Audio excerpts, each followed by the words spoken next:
edition right off of game two. We got some reaction here from Sam Esfandiari with us from the Light Years pod, covering the Warriors with his man Andy. And man, two games in these NBA finals couldn't have swung in more polar opposite directions in each one. And we're going to try to figure out which one's more emblematic of which way this series is going to go here, Sam.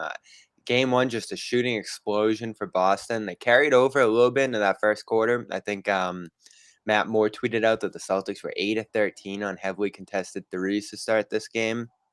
And the Warriors effectively shut it off in the second there with Draymond Green getting out on the perimeter, switching on to some Jaylen Brown, Jason Tatum matchups. And we can get into his antics too, but I kind of want to get into just the schematic impact that he had on this game because it felt enormous, just some of the stuff he did defensively. Yeah, I mean, and I think the honest answer of which game is more emblematic of the series, I think it's both. I think they're evenly matched. I think we're going to see shooting swings where it feels like they can't miss. I mean, Boston literally couldn't miss for like 3 quarters in a row there.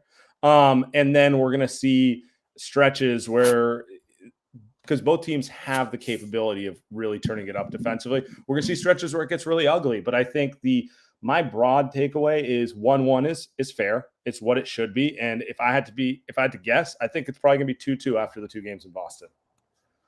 So your co-host there, Andy, was bummed that Andre Iguodala was pulled out before game two. I was looking at it and saying, this is I was stunned he played in game one because he hadn't played since the Denver series, right? Correct. He's been in and out and predominantly out of the lineup all year. So it's just been how it is. He's every bit of 38, you could say. So Kerr sends him out for, I'd say, heavy minutes for his part in game one there. I don't know if to chase Tatum or just, have a disruptive guy out there. And I'm like, all right, if this is 2020, this is working. Because I remember Iguodala gave the Celtics fits in the 2020 East Finals. But it wasn't working in that game. And that was allowing Rob to ignore him and do some stuff defensively.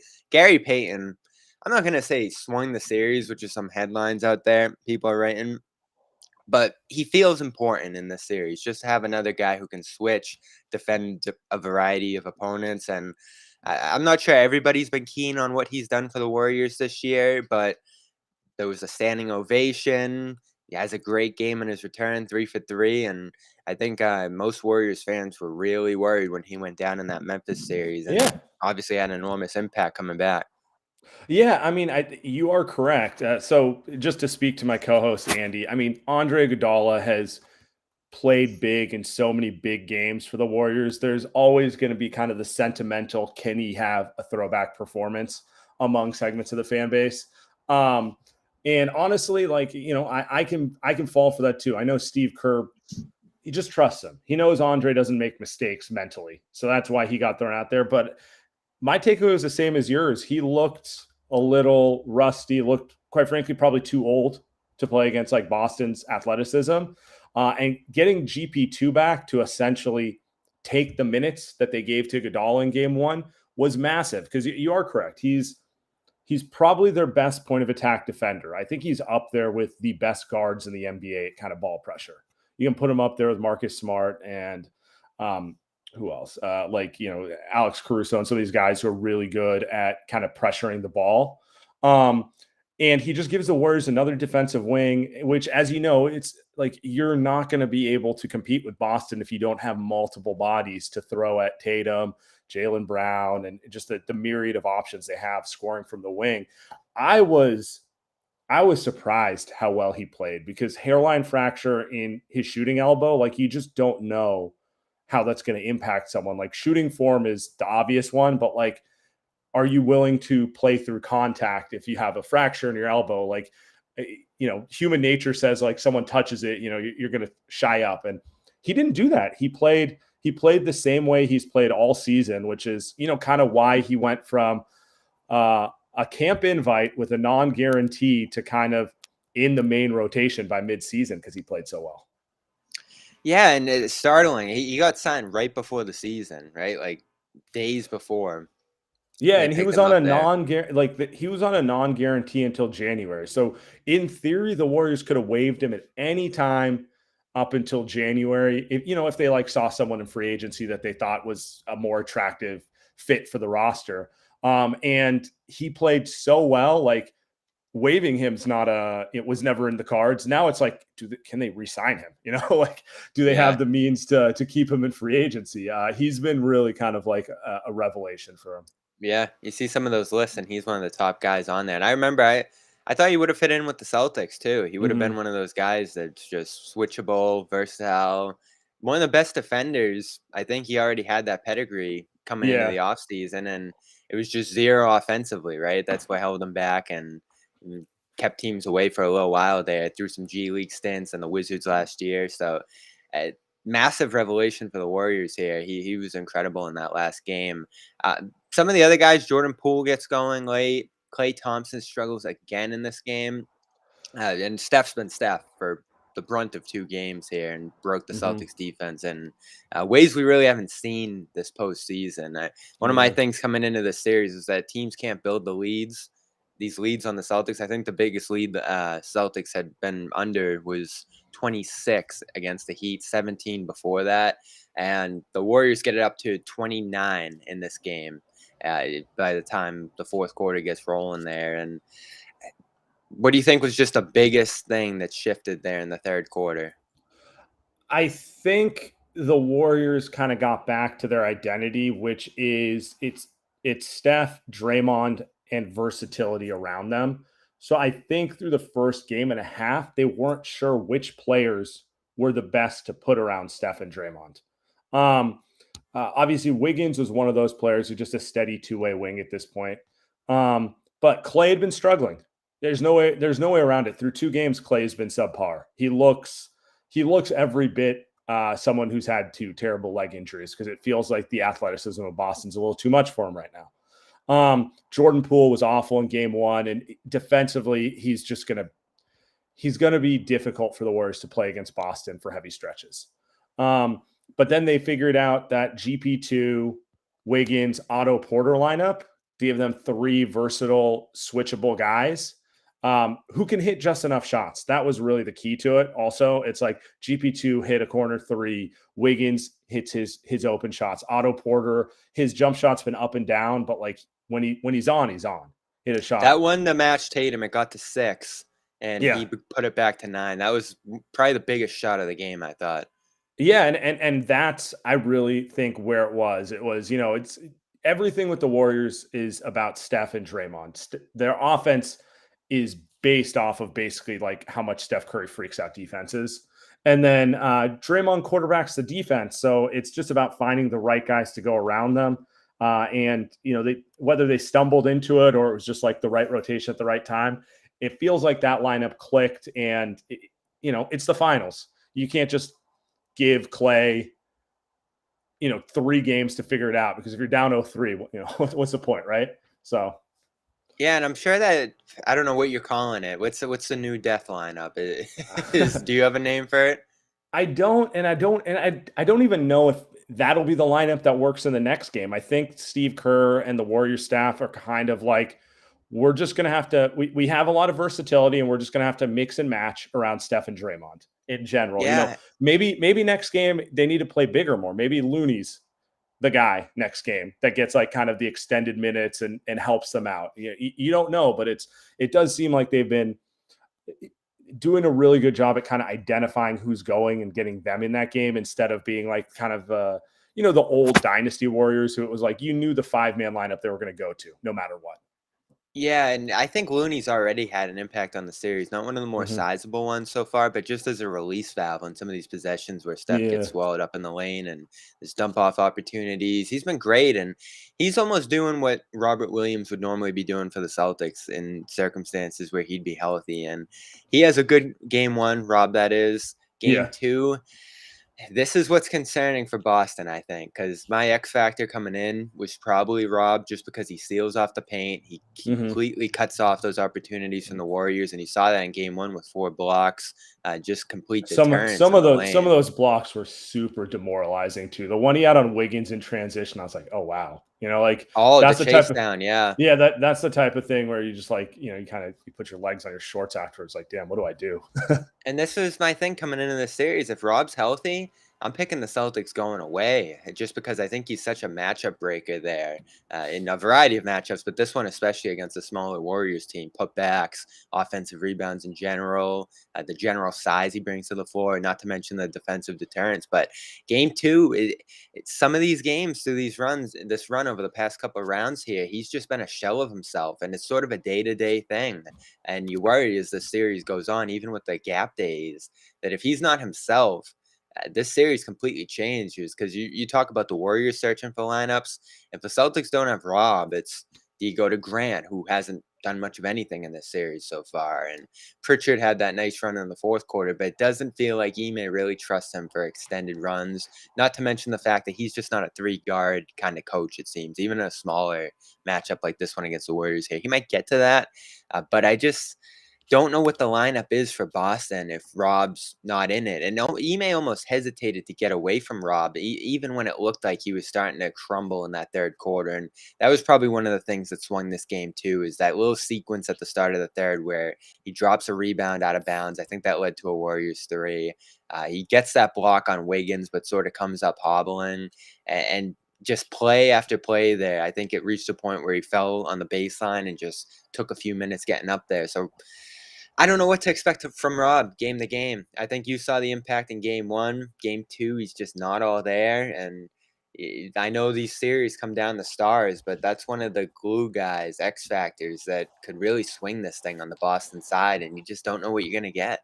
And I don't know if the Celtics can play Daniel Tice more either, That's because two. Yeah. he was the Warriors. Boston came out incredibly hot to start game two. Tice's minutes were kind of where the Warriors clawed back into the game. They had a 1-point lead at the end of the first quarter. If you watch the first quarter, you would have thought Boston had a sizable lead. And it's really because like Steph kind of picked on Pritchard and Daniel Tice at the end of the first quarter just to like close the gap. If I'm going into like game two, I'm looking at Boston. I'm going, they might just have a 7-man rotation. It might just be the starters plus Grant Williams and Derek White, and they might just have to ride with that. Because Pritchard and Theis were just kind of an issue. The Warriors were able to pick on them. Yeah, and Smart, Horford, White, some of those guys that just dropped an avalanche of shooting on the Warriors in game one, all shut off in this one. Do you think that was the Warriors adjusting and saying, all right, we're actually going to get out on these guys and cut off those open looks? I know Smart hit a few contested ones, and White had that crazy one over Curry that I think pretty much shut down game one, but Horford especially completely shut out of this game. I think it's 50-50. Some of it's always going to be shooting variance. There's always going to be a level of that, but there's also, I thought the Warriors kind of played soft in game one, if I'm being perfectly honest. Like Or deferential, I thought. I think any way you want to put it, I think Boston's athleticism caught them off guard because they seem to step slow on everything. And that's going to happen. Boston's a more athletic team. Like, that's just a factual statement. I think they thought they could dare some guys to shoot, and they were just reminded, like, guys, they're NBA players. If you leave them open, they'll hit them. Al Horford can shoot, can he shoot like Steph Curry? No. But if he gets time to like sit and release a shot, it's a good shot. It was right? unreal what they were allowing him to do. Yeah. So I think just that adjustment was probably a big one. And I mean, it starts with Draymond. He came out with the determination to get under Boston's skin early. Like any way you want to slice it, he knew what he was doing.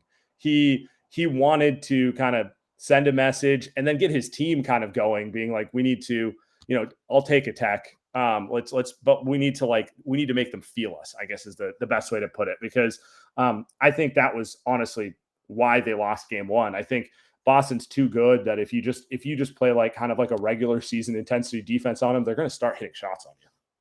I saw it too. Yeah, the game wasn't in a good spot for the Warriors early. The Celtics are still swinging the ball. Brown's getting going. They're building that marginal lead there. I think it got as big as 9.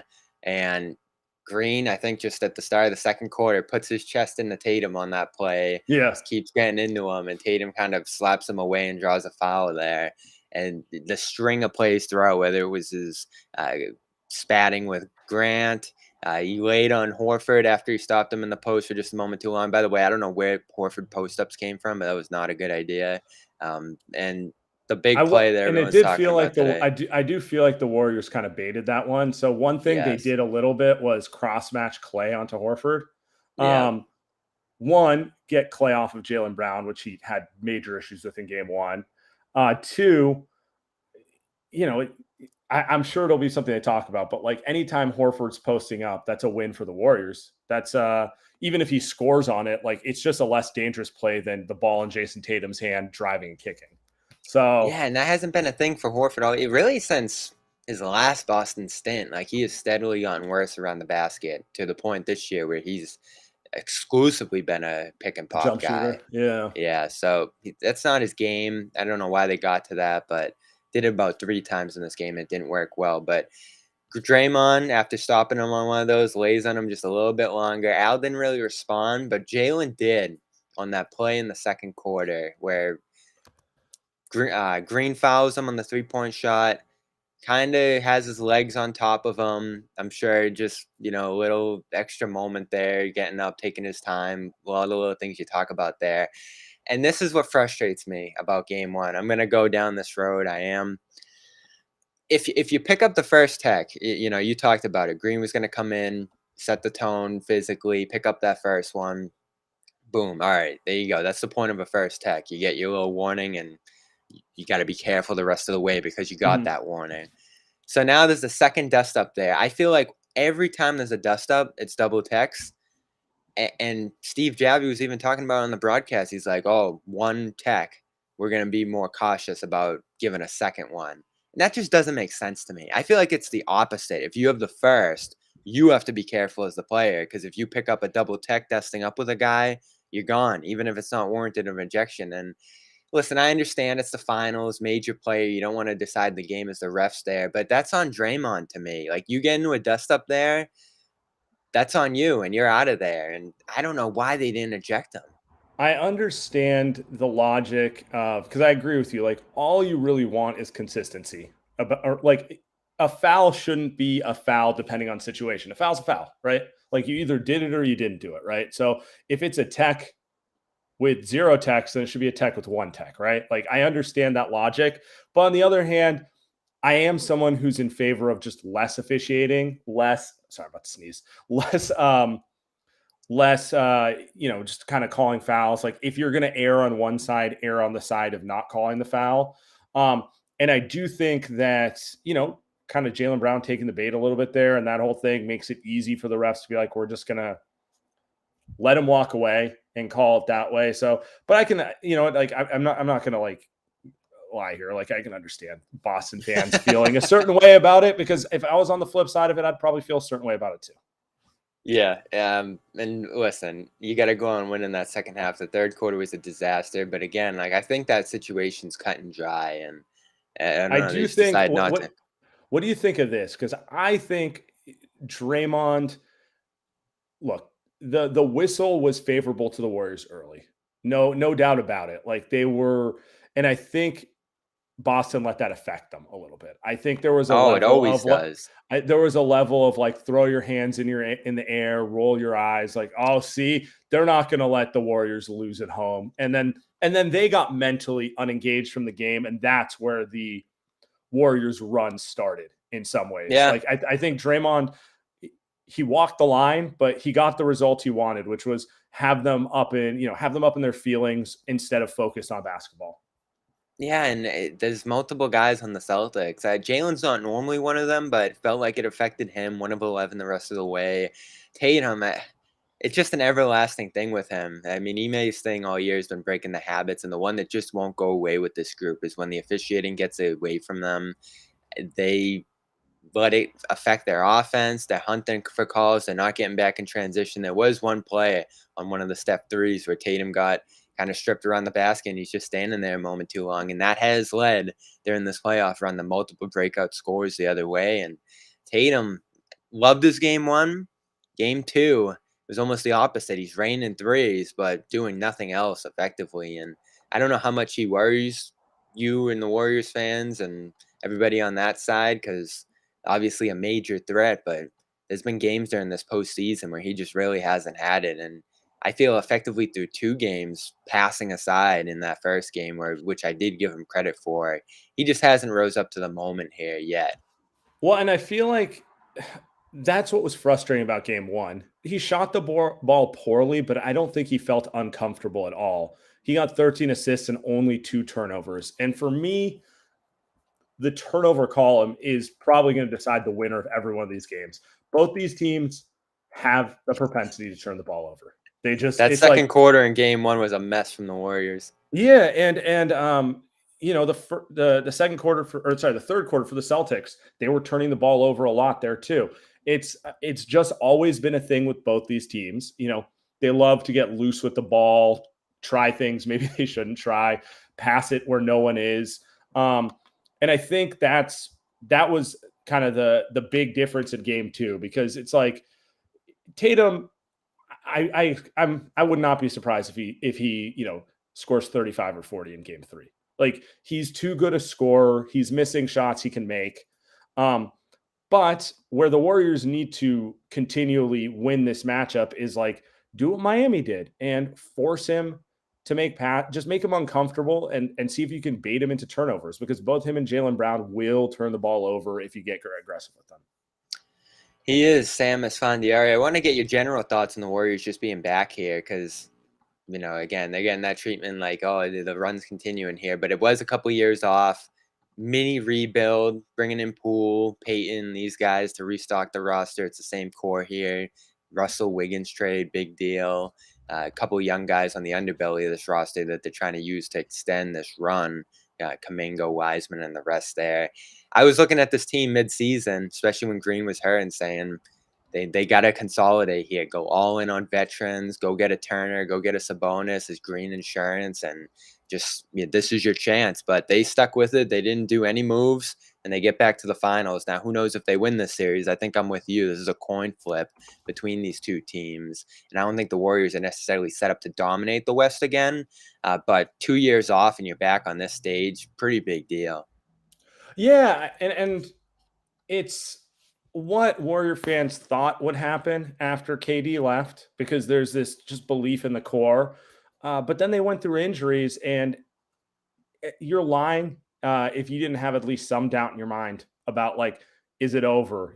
Can they still get back there? Steph is still Steph. He's still amazing, but Draymond at times has looked old with the injuries, and then everything Clay's gone through, and he's struggling in this series. But like, in general, it's hard to look at his play since return in January and think anything but optimism, right?